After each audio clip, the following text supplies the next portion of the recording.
Hi there, my name is Professor Keith Baar. I'm the Professor of Molecular Exercise Physiology at UC Davis. What I'm going to do today is I'm going to tell you how we can use exercise and nutrition to extend our life as an active life so that we can improve our health span and our lifespan together. Before I do that, I always like to disclose that I do get paid by a number of different nutritional companies and professional sporting teams. So if there are specific products that I say are really good, it could be because of one of these things, just so that you know in the background. So I do get money from Tendor, which makes a recombinant gelatin. We get some money from PepsiCo and some other companies. I'm not going to talk about much of the other companies' work, but the two that I'll mention things that are related to what they sell are Tendor and PepsiCo, where they have dietary collagen related protein programs. So those things, when I talk about them, make sure that you take them with a grain of salt. All right, so what I'm going to tell you about today is why we want to stay active and stay strong. So the idea here is very simple, that as we go through life, we all start life below that line that's the dotted line going across there, which says disability. We all are required to have somebody else who can help us do things because we are not strong enough in order to do our activities of daily living. When we then transition to walking, to crawling, to walking, to being able to increase our strength as we grow bigger and stronger, what we're all going to do is we're all going to go up in our size and strength. We're going to reach some sort of peak around our midlife. So between 20 and 30 years of age, most of us reach our peak strength. And then what's going to happen in all of us is we're going to go down that long slide towards forever. And what that is telling us is it's telling us a number of different things in this graph. The first thing is if you look at the green section there, that's the strongest third of the population, the top 30% as far as strength, versus the bottom third, that red part of the graph. What you can see there is we're all losing strength, but those in the strongest third of the population, their end of life, or when the age line stops along the x-axis, that's happening at a point where they're still above that disability level. Okay, so what that means is they're going to stay active, they're going to stay freely able to move within the environment, within their normal environment for their whole life.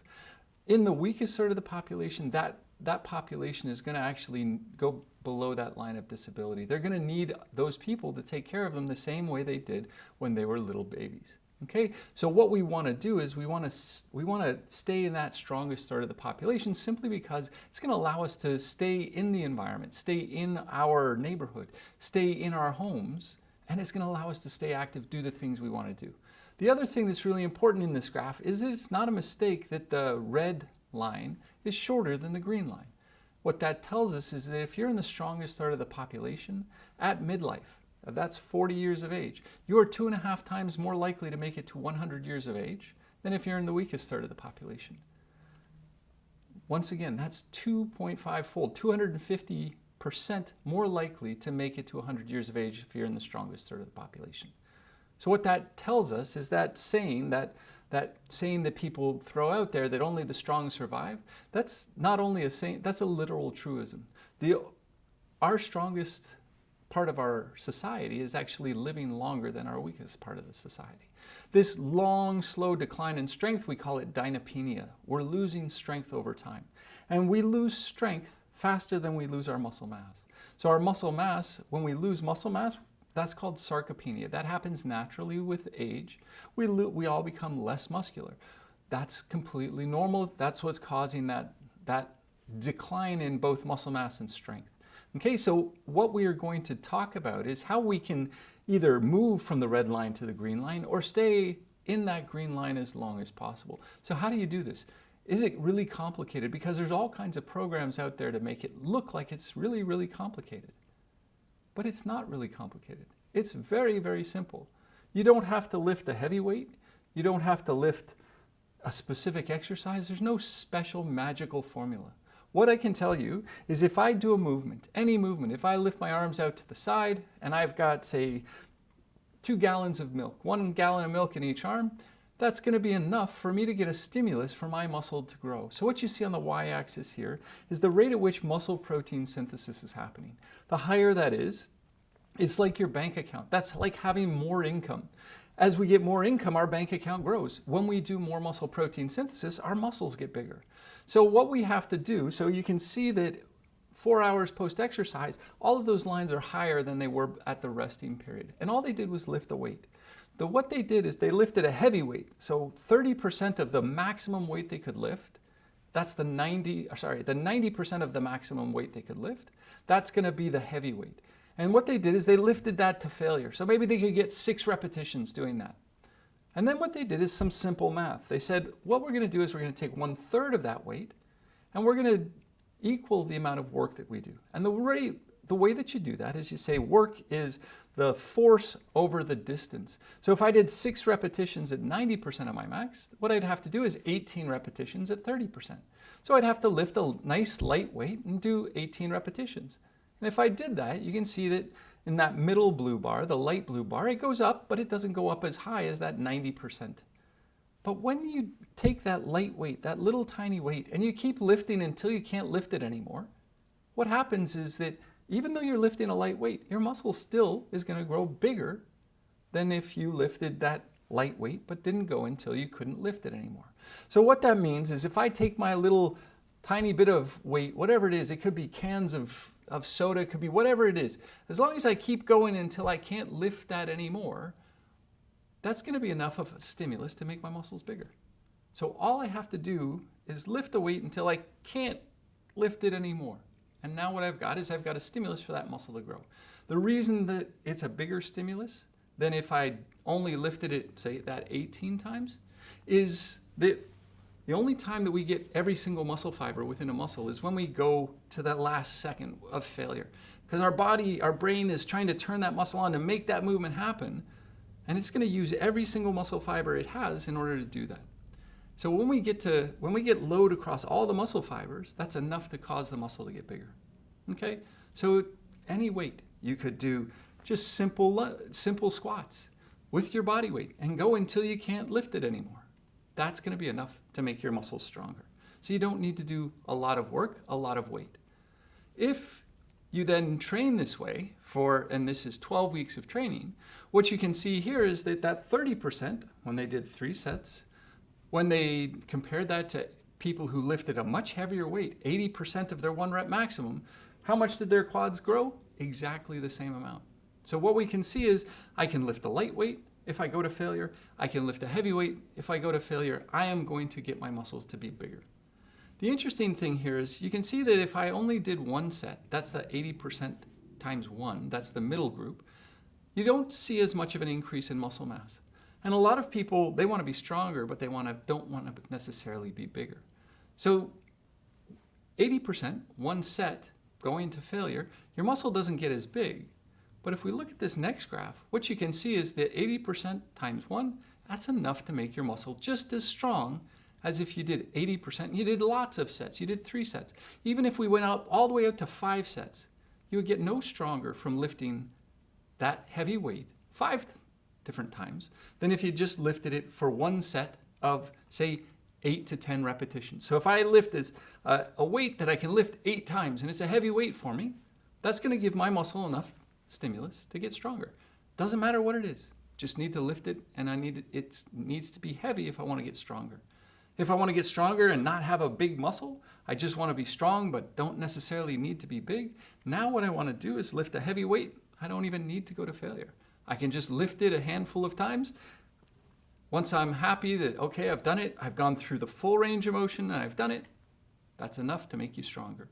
So if I want to get bigger, I lift any weight and I go to failure. If I want to get stronger, I lift a heavier weight. Don't have to go to failure, and I don't have to do multiple sets. I can do that all in 1 set.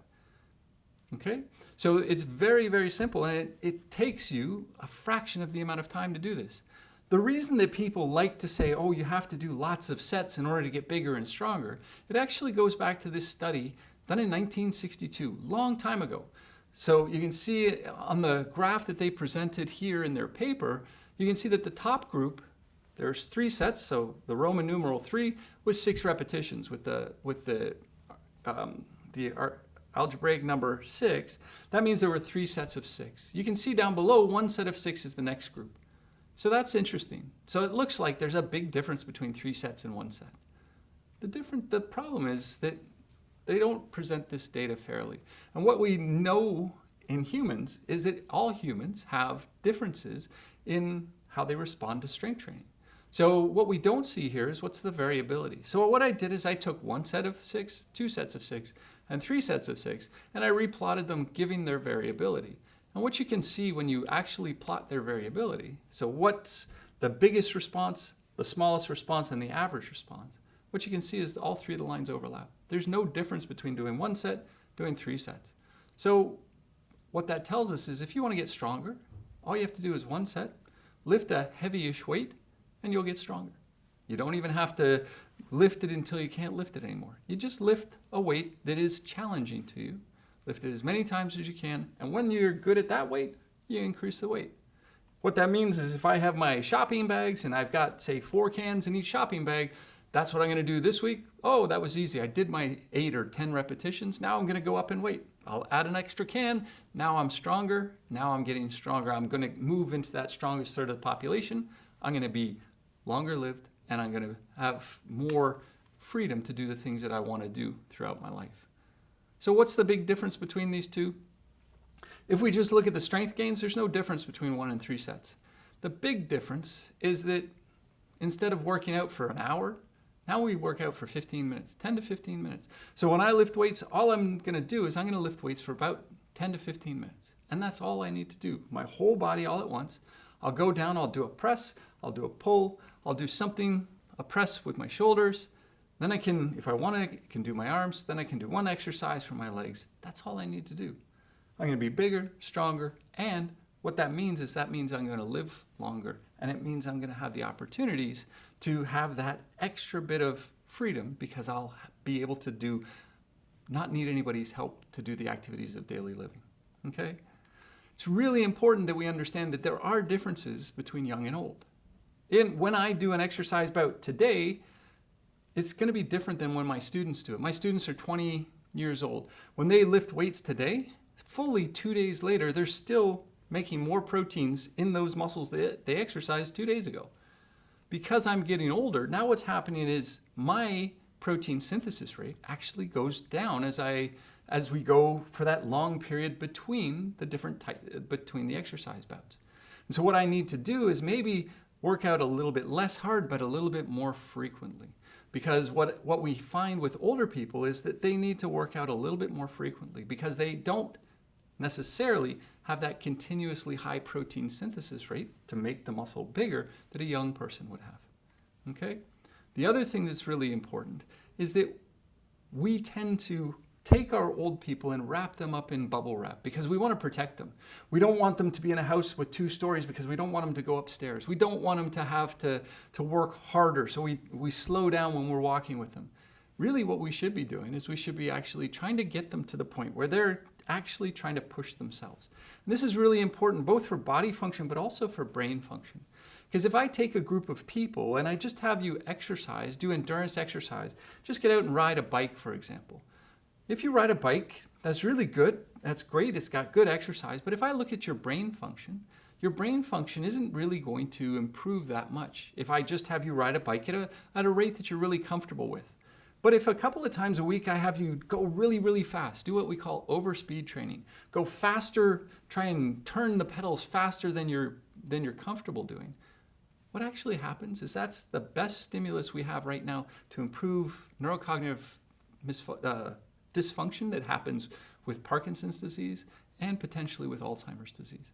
So going at these really higher intensities where we're spinning really hard, where we're walking really fast, where we're out of breath, super, super important. And this data just shows that. So what it shows you is it shows the whole genetic response to high intensity interval training. So when you go at a high intensity, that means you go as hard as you can for 30 seconds. And then you take a couple of minutes rest, hard as you can for 30 seconds. And you do that 4 to 6 times. When we look at young people, you see that there's a good response. A lot of genes are up, and some of them are important ones for muscle growth, for insulin signaling. But if you look at the older individuals, what we're seeing here is we're seeing that it's a much bigger response. When old people do high intensity interval training, there's a huge response. And one of the things that we know about older individuals is that we slow down as we get older. We slow down to the point where we can't get across the street in a single, walk sign. And so what this tells us is that in order to maintain that independence, in order to maintain that functional strength, that speed component, you have to work faster than you feel comfortable working. And it's not just about this genetic response in your muscle. It's not about what we talked about in the brain. If we look at exercise intensity and we look at longevity. So this is a cool study out of Scandinavia where they took people and they looked, because in Scandinavia, everybody rides their bike to work. So what they did is they said, okay, on the right side of this, you see duration. And what that means is they looked for people who had longer bike commutes.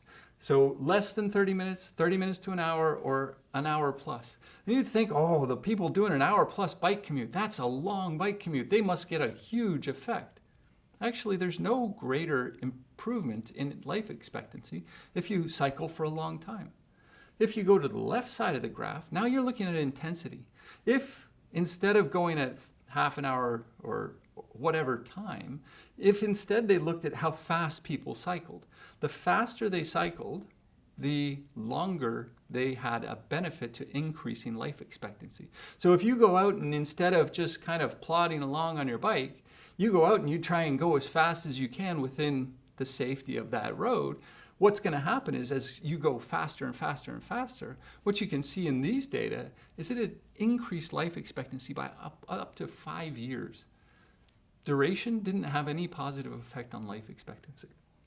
So what this is telling us is a lot of different things. When I'm lifting a heavy weight, I'm going as hard as I can. That's going to be really good for me. It's going to be great for my heart, my brain, all kinds, and my muscles, making me stronger, allowing me to do my activities of daily living.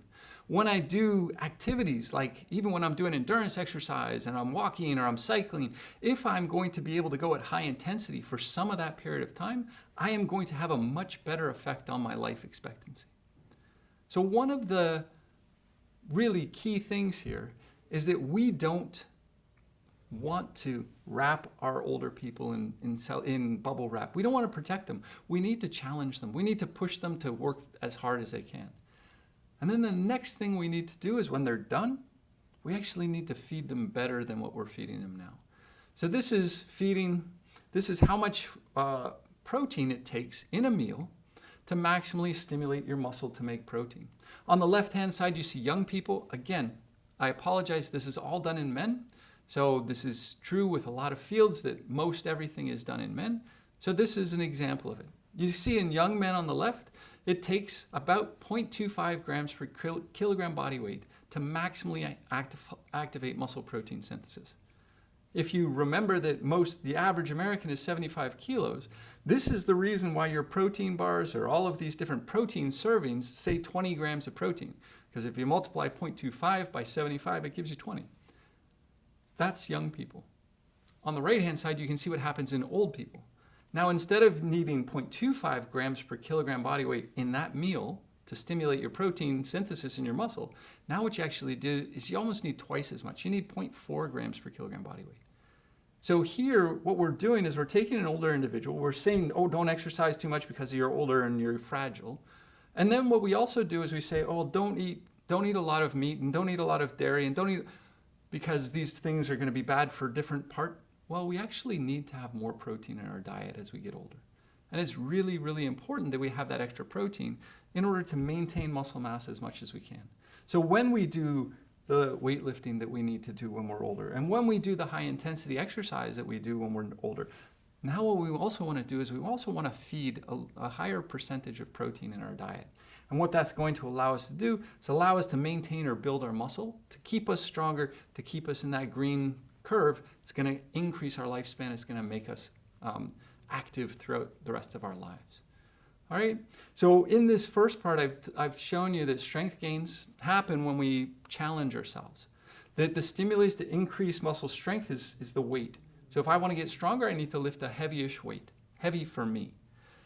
In people, the only time that we get all of the muscle fibers within a muscle is when we go to failure, positive failure. That means that I try and lift the weight and I can't lift it anymore. At that point, I've done everything I need in order to grow that muscle as big as it's going to grow. Think of it like this. If I take a towel and I wet down a towel and I wring the towel out, the first time I wring the towel out, I'm going to get all kinds of water coming out. The second time I wring it out, like I'm doing a second set, I might get a drop or two. That's basically what we do. When I do my first exercise, my first set of 8 or 12 repetitions, and I do my squats, and oh, that's 1 and 2, and I get to 12 and I'm really tired, my legs are starting to shake, that's my one set. I've squeezed as much water as I can out of that towel. Now, there's not really much more water I'm going to get out of it. The other things I told you, we need to work at a high intensity at least 1 or 2 times a week if we're older. And that's going to have a much more important aspect for older individuals than young ones. And the last thing I told you was that we're going to need to support this with a higher amount of protein in our diet. Okay. But now the big problem for a lot of people is they go out and they try and exercise, but they're sore. And they hurt something and they pull something, especially if you're just starting out. And really, this is an area that we work in intensely, but this is not something where there's a lot of good information. So we know that up until the pandemic, sprains, strains, and tears was 1/3 of all of the reasons that people missed work over the last 70 plus years. In athletes, 70% of the injuries that we get in sports are musculoskeletal injuries to tendons and ligaments. And it's not just that I'm going to hurt myself today. What's going to happen is that I'm actually going to, if my body doesn't work well because I have a tendon or ligament problem, what happens is I decrease my activity.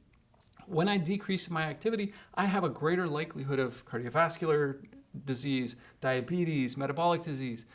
And the best example of this is NFL players. There was a nice study done, and it's quoted there, that if you ruptured your ACL as an NFL player, you are 50% more likely to have a heart attack than somebody who didn't rupture their ACL. Simply because that instability within the knee, the resulting post-traumatic osteoarthritis, makes it so that you're not as active for the rest of your life. And when you're not as active for the rest of your life, you're going to develop all of those secondary metabolic diseases. Okay, the cost of this is approximately $1 trillion when you include the medical costs, but also the time missed to work and the loss of life. And then the last thing is that no new treatments have been developed in the last 25 years. So this is really a problem. And so what do we know about decreasing injuries to our tendons and ligaments? And so the one thing I didn't tell you about strength training is that the most important reason why we train for strength and we do full ranges of motion where I lift my arms fully up to my side and down to my sides, that full range of motion where I move a muscle through that full range, that's the number one thing that it decreases musculoskeletal injury. Injury to tendon, ligament, and muscle goes down 2/3 when we do heavy strength training. And the reason for that is that it remodels the tissue and it allows the tissue to actually be a little bit more supple and a little bit more stretchy. If you just say, okay, I'm going to touch my toes every day, I'm going to do my morning stretches, has no effect on injury risk. Okay? So then basically, when we're talking about loading, we're talking about 3 different loads that we have in our system. The load that comes through our Achilles, and the Achilles tendon is loaded in tension, just pulling away from each other. So we're going to get these really beautiful tendons. When we're loading our knee, when we look at the meniscus of our knee, we compress the knee. And that compression is going to have a different type of connective tissue that's in there. It's cartilage. And that's going to be absolutely essential for our activity because when we lose our cartilage, what we're going to find is that we get a lot of joint pain. And then the third one is one of the most important ones, but it's the one that nobody thinks about, and that's shear. And what shear is when we compress and we slide. So all of our muscles are designed with these layers of connective tissue that we call fascia. And the fascia comes around them. And all of these muscles that go sliding past each other, they need that sliding component. And that's really, really important. And you know this because as things get stuck together, as those fascial layers get stuck together, that limits our movement. That causes us to start shifting over, to become humped, to maybe to be shifted in our stance, because now what we've got is we've got all of these stiff connective tissue layers that are stuck together. And that's sometimes where manual therapy or rolling can help to free those things up. But then the most important thing we're going to need is we're going to need load. And so what we do in the laboratory is we're one of the few labs in the world that actually engineers human ligaments. And so what we do is we're in Davis. It's perfectly positioned for us because about November time. Everybody's going to be raining here in Sacramento Davis area. What that means is snow up in the mountains. Snow up in the mountains means skiers going up, especially new skiers. That means we're going to get lots of people with ACL ruptures. They're going to come down the mountain. They're going to get it fixed at our medical center. When they get it fixed, we're going to get the remnant of their ACL. We're going to isolate the cells from that ACL, and we're going to then take those human ACL fibroblasts, we're going to put them in this little engineered ligament model. And what you can see on the right-hand side of this slide is actually a mechanical test that's being done. And it just tore right there. You could see it tear right before we let it off. And so what we can do is we can build these little ligaments. The little white bits on the two ends, that's calcium phosphate cement. Our bones are made out of calcium phosphate. So basically this is two bones with a ligament in between. And so now what we can do is we can control this entirely. I can feed them anything. I can exercise them. I can do all kinds of really cool things with them to try and figure out what's the best type of exercise and nutrition for our ligaments. And so this is another cool little machine we have. All you can see is there's the ligament in the middle. You can see the little rounded posts there. And all it's doing is those are all 3D printed grips. You just slide the ligament in and now we can exercise it. And what I can do is I can exercise it 24 hours a day, 7 days a week if I want. I can exercise it for small periods of time. And I can find out what it is about exercise that's good for our tendons and ligaments. And when we do that, what we find is we find this data. And so here, the little western blots, or the little lines above the graphs, those are just markers. And these markers are markers for the activity of a kinase called the extracellular regulated kinase, or ERK1/2. And what that is it's just a protein, but what it does is when it's phosphorylated, when it's thicker amount in the western blot, what it does is it helps to make new collagen. And so what we're trying to do when we exercise our connective tissues is we want ERK phosphorylation, or ERK activity, to be high. And what you can see is in this experiment, this is the first one we did because it just worked out so well. And so what we did is we exercised it for 60 minutes. And we took some of them at 15 minutes, some of them at 30 minutes, some of them at 45 and 60. And we just collected them and looked at ERK activity. And what we found there, which was really cool, was that ERK activity peaked very early and it started to turn off. And what that does is that tells us that if we keep exercising, so if you love running and you go out for a 2-hour run, that's great. It's great for your heart and your skeletal muscle. But what happens is that after 10 or 15 minutes, your connective tissues, your cartilage, your tendons, your ligaments, and your bones, they've already gotten their signal from the first 10 minutes. They're not going to get a further signal if you go 10 minutes or if you go 3 hours. What that means is that for our tendons, ligaments, and bones, these short bits or exercise snacks are actually better for us. How long, the second question that we had to ask, knowing that 10 minutes became, it's 15 minutes in this data, but it's 10 minutes when we did extra time points. So if I do 10 minutes of exercise now, how long does it take it before I can do that next 10 minutes of exercise and get the same response? Think of it like your toilet. Your toilet, when you flush it, everything goes down, that's great. But if I try and flush it right away again, it's not going to do anything. So what I have to do is I have to let the bowl fill again. So how long does it take for the bowl to fill, except here we're using biology. And so it takes about 6 to 8 hours until the bowl fills, until when I do the second 10 minutes of activity, I get a full response. So if I do 10 minutes of activity in the morning and then 10 minutes of activity in the evening, I should have a better response than even if I did continuous exercise through the whole day. And that's what we tested in panel C there on the right-hand side. What we did is we took our little engineered ligaments, we either held them steady or we moved them continuously 24 hours a day. In the last group, the intermittent group, we exercised them 10 minutes. We then gave them 6 hours of rest, exercised them 10 minutes, and we did that every 6 hours, 4 times a day, for the period of time. What you can see is the continuous exercise increased the collagen, which is the primary protein in our tendons and ligaments. It increased about 5-fold. What you can see is that if we just did 40 minutes of activity with 6 hours of rest between those 10-minute little snacks, what you can see is we actually got twice as much collagen synthesis. So these short periods of activity, maybe once in the morning, once in the night, it's going to be better for your connective tissues. So that's the number one thing that we can use. Now we know that we only need that little short bit of activity. So really what we call this is we call it the minimal effective dose of loading. So what we want to do is we want to build up in these 10-minute chunks. So if I wanted to do, say, cycling, or if I wanted to do, say, some sort of high intensity work, I could do that in a short period of time. Say I do a couple of sprints with a couple of minutes rest, go for 10 minutes, that's all I need to do. That's my exercise start, my connective tissue is great. Okay, so we don't need to load these things a huge amount. All right, but that's on healthy tissue. What happens if we're out playing paddleball, like everybody seems to like to do now? We put our foot in the ground and we feel a little bit of something in our Achilles. And that's what you can see here. The little arrow in panel A, that's pointing to a little white area in the Achilles tendon where there's a partial tear of the Achilles tendon. You can see it when we cut it in the sagittal cut. You can see that there's a partial tear to the Achilles tendon. There should be no white within that panel B. And that white stuff is telling us, well, we've had a little bit of a tear of the Achilles. Now, how do we fix this? Because this is going to get more common as we get older. So how do we fix this? This is the key question. This is the problem that lots of people have. And the real reason for that is that our tendons are evolutionarily designed not to fail. Let me give you an example. So this piece of paper is a lot like a tendon. So what a piece of paper is, it's made up of paper fibers. The tendon is made up of collagen fibers. All of those fibers are aligned and all of them have some sort of mechanical strength. So when I load this, it's strong.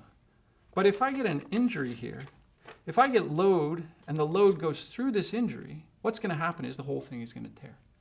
But when I load it normally, it doesn't tear. So why doesn't it tear? The question is, how is it possible that this isn't tearing? And everybody knows what's going on. They know that all of the load is going through the strong part of the paper, the part that's not torn. And what we're doing when we're loading quickly like that is we're getting load to go around the injured part. And that's what we call stress shielding. When we stress shield, there's no load through the injured part. And that's great because it prevents us from tearing this tendon. That's really bad though in the long term because we can't fix the tendon until we get load through this area. So what we need to do is we need to figure out a way to get load through this area. Instead of getting load through this area, what we want to do, say we go in and we experimentally take the tension off of a tendon. So we shorten the two bones so that the tendon is now not able to feel any tension. What happens? We increase the number of cells. We decrease the alignment of the collagen. By definition, that's a scar. So I can make a scar in a person or in an animal just by taking the tension off of a tendon. If I take the tension off of the tendon, if the cells can't feel the tension, they actually form a scar. So when I have this injury, it's stress shielded. The reason I get a scar is because it's not feeling tension. So the way that we treat these traditionally is we take you and say, oh, you hurt yourself, let's put you into a boot. And all a boot is it's a mechanical grade, an industrial grade stress shielder. So it's going to prevent any load getting through this tendon. When we model this in rats, I can just put a plastic tube onto a rat, do this for 3 days. What happens? They lose 10% of the muscle mass. They lose 20% of the collagen within the tendons. And you can see in the SHG image there, the control has this beautiful aligned collagen. The immobilized has all of this wavy stuff that's starting to look damaged, starting to look like a scar. And yet there's no injury there. So the last thing I want to do is, when I hurt myself, is to put myself into an immobilized situation, to unload this, to not get load through this, because I need load in order to fix this. But everybody says, well, you can't load it too early. But actually you can. So this is out of Copenhagen. Monica Baer is the first author. What she did is she works for Michael Kerr, who's the best sports medicine doctor in the world. And what he does is he took two groups of people. He took people who hurt themselves, muscle tendon injury, and he either started them on their rehabilitation on day 2, or he waited a week, had them rest, and he started on day 9. And what you can see in these two graphs, or these two lines, is the green line tells that people got back to their active life 25% faster when they loaded at day 2 than when they loaded at day 9. So if I start you loading the first day that you get injured, I'm actually going to get you back faster than if I put you into a boot or if I take you slowly and we slowly do it. What we have to do, it's true for humans as well as the rats that I showed you. My colleague in Copenhagen, he puts people into a cast for 5 days. They lose more than 4 or 5% of their muscle mass. to rebuild that 4 to 5% of muscle mass that they lost in 5 days, it's going to take them at least 10 weeks. Okay? So that's the kind of difference. What I lose in 5 days, it takes me 10 weeks to rebuild. So we don't want to stop. We don't want to unload. We don't want to cast, or we don't, unless there has some sort of bone break that you can't do.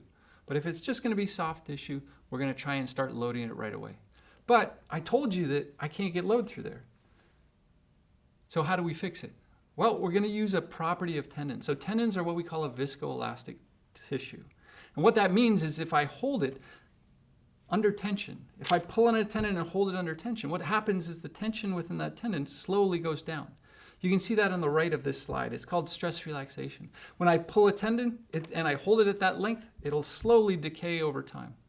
So instead of loading dynamically, like running, jumping, and doing those things, what I do is I pull and I hold an isometric. And if I pull and I hold this isometric contraction, and I just wait and I wait patiently, it'll tear. The reason it'll tear is because the paper fibers, just like the collagen fibers in our tendons, they relax over time. When they relax sufficiently, the load gets through the injured area.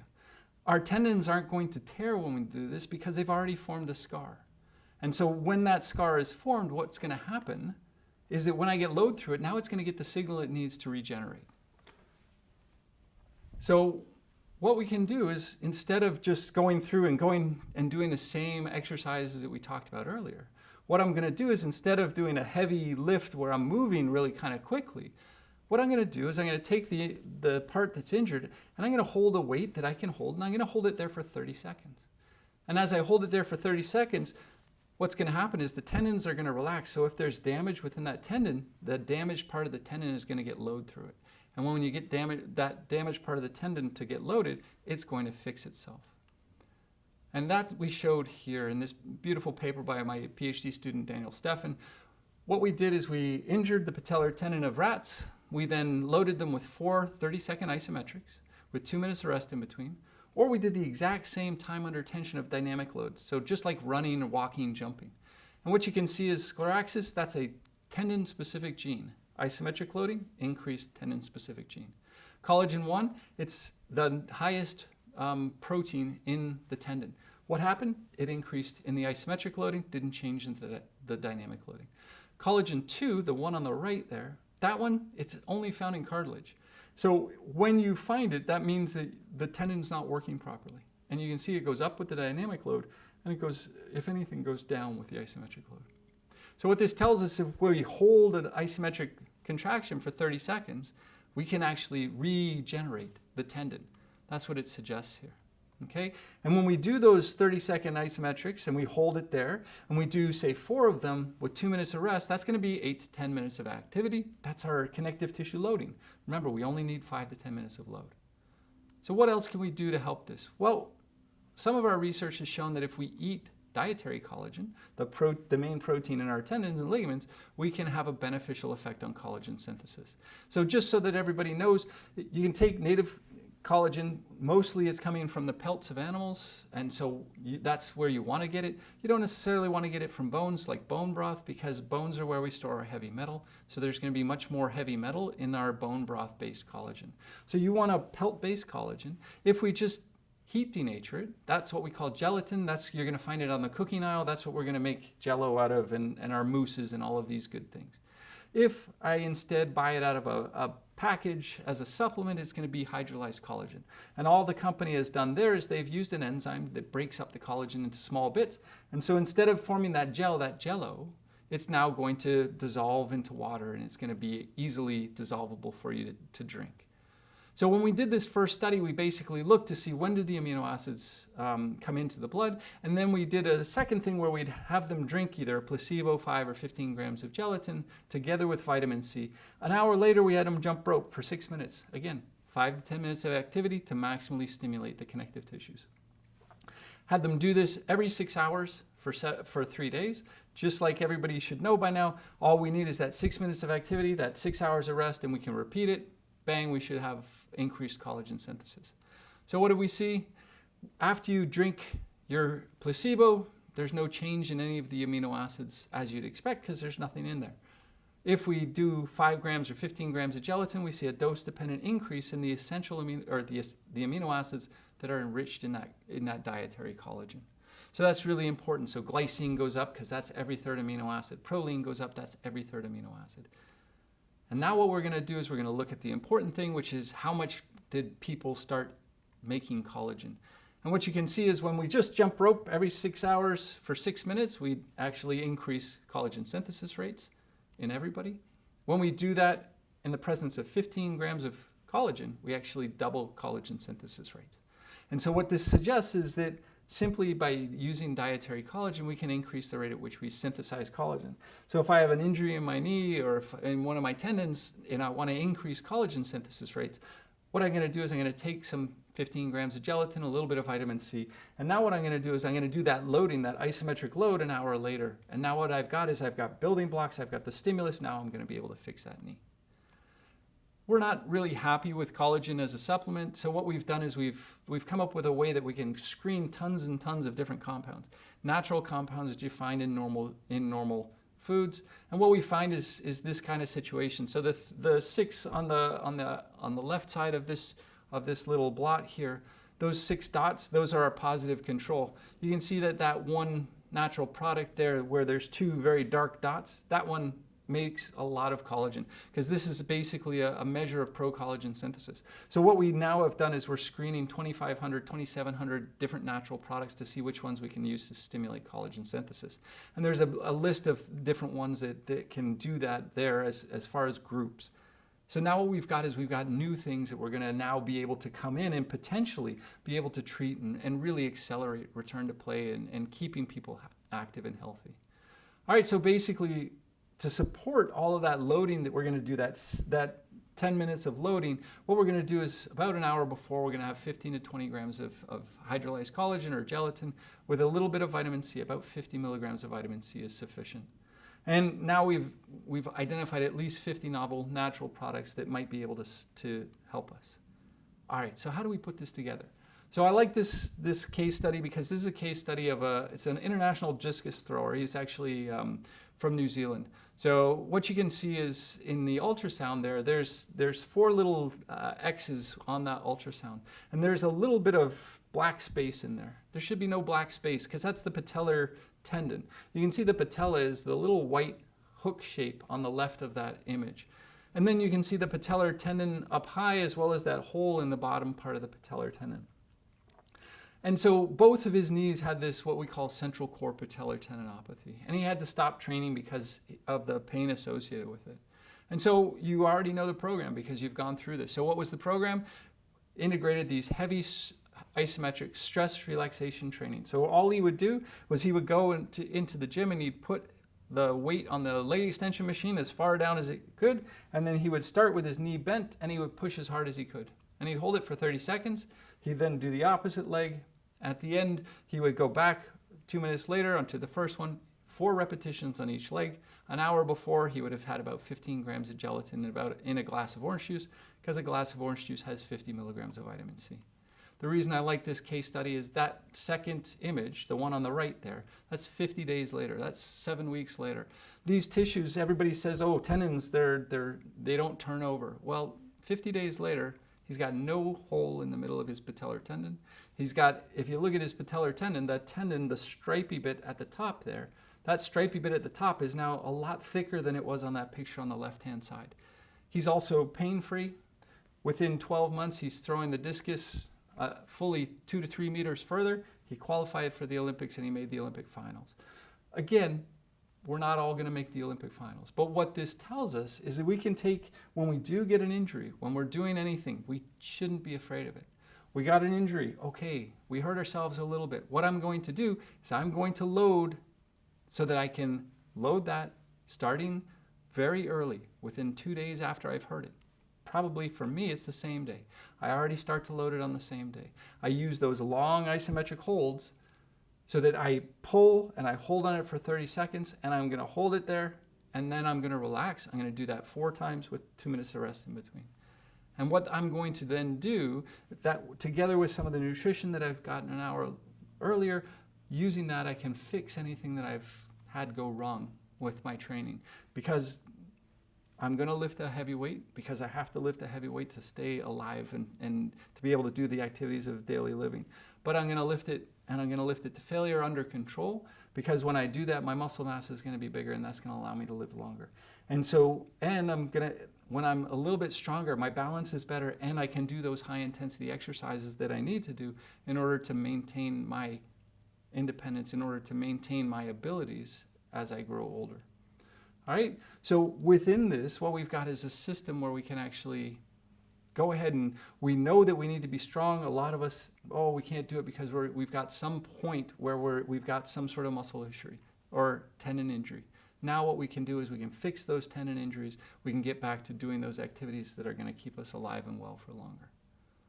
And with that, what I'll do is I'll thank everybody who's done the work, the members in my lab who've done a lot of the work, Alec, Danielle, and Suraj. They're all just graduating with their PhDs this year.